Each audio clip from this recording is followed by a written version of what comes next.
wassalatu wassalamu ala rasulillahi sallallahu alayhi wa sallam. Alhamdulillah, nous sommes avec le frère Ismaël, imam de la mosquée de Blois, et le frère Nader Abouanas de Paris, mashallah. Alhamdulillah, il était venu ici, mashallah, à la conférence, la fin de conférence. Alhamdulillah, chacun de nous a profité. Et ici, je vais profiter, mashallah, comme nous avons les deux imams, mashallah. Nous savons qu'ici à Marseille, il y a beaucoup de règlements de compte. Beaucoup de jeunes, ils sont un peu dans le hawal et ils s'entretuent comme ça. Banal, c'est devenu banal, ils vont s'entretuer. Et je peux en profiter comme nous sommes là, de leur demander un peu, de faire un rappel, sensibiliser un peu les jeunes, pour que chacun de nous, on se débarrasse de fléau, de ce fléau qu'il y a, et que chacun de nous, Inch'Allah, on revient vers Allah subhanahu wa ta'ala. Je laisse la parole, celui qui est Ismaël.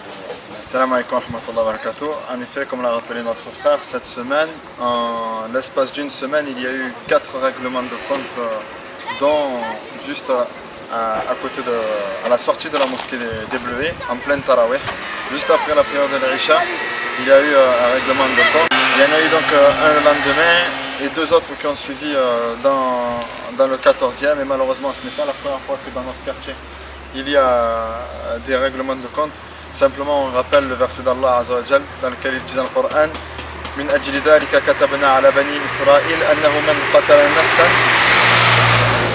man qatala nafsan bighayri nafsin aw fasadin fil ard faka'annama qatala an-nasa jami'a. Allah dit: celui qui enlève l'âme d'une personne sans droit, c'est comme s'il avait tué l'humanité tout entière. Et ceci est devenu malheureusement un fléau à Marseille, où beaucoup de personnes utilisent aujourd'hui des moyens très illicites, qui est le meurtre qui est le deuxième, si on peut dire, le deuxième plus grand péché après le polythéisme, après le shirk. Et malheureusement, c'est devenu quelque chose de banal. Et je fais passer ce message à mes frères et à ceux qui sont touchés par ce fléau-là, de craindre Allah et de revenir vers Allah et de demander pardon à Allah Azza wa Jal, et de multiplier les bonnes œuvres afin qu'Allah Azza wa Jal leur pardonne ces péchés-là. Wallahu a'lam. Bismillah, alhamdulillah, wassalatu wassalamu ala rasulillah wa ala alihi wa sahbihi wa man wala. Rabbi shrah li sadri wa yassir li amri wahlul 'uqdatan min lisani yafqahu qawli. Malheureusement, ça déchire le cœur de voir des musulmans aller jusque-là, s'entretuer. Et quand on analyse les problèmes, c'est pas des choses qui méritent d'en arriver jusque-là. C'est très simple en fait. Pour la jeunesse, il y a un message qui est clair. Il y a 2 modes de vie. Soit vous allez adopter le mode de l'islam qui vous apportera toute la paix et la sérénité que vous recherchez. Soit vous prenez le chemin zigzag qui est miné, qui est plein d'embûches, et plein de problèmes, qui vous fait finir avec des ennemis, avec des problèmes avec la police, avec des problèmes avec d'autres cités, des jeunes qui vous recherchent, vous ne pouvez plus marcher dans tel endroit, ni fréquenter tel endroit, etc. C'est 2 modes de vie différents. Choisis ton camp.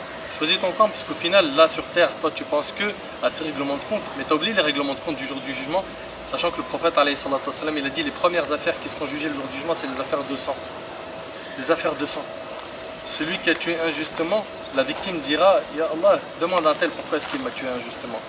Donc il faut faire attention à ça, mon frère. Pense-y à ce jour où tu seras exposé devant ton Seigneur, tu n'auras pas où fuir. Tu seras devant Allah subhanahu wa ta'ala. Et malheureusement, c'est devenu quelque chose qui s'est répandu aujourd'hui. On tue comme on achète une baguette à la boulangerie. Le prophète alayhi salam, il en a parlé que parmi les signes de la fin des temps, il y aura l'augmentation des meurtres. L'augmentation des meurtres et des gens qui tueront sans savoir pourquoi, des gens qui se font tuer sans savoir pourquoi. Donc raisonnez un petit peu et ne prenez pas ce chemin.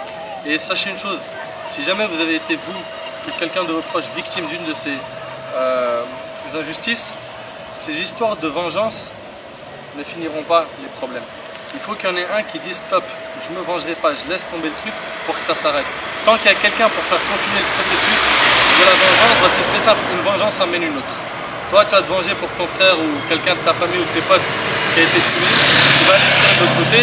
Lui, il va faire la même chose, ou un de ses amis, pour un membre de ta famille. Et après, tu vas refaire. Et après, il va refaire. Et c'est en fait une histoire sans fin.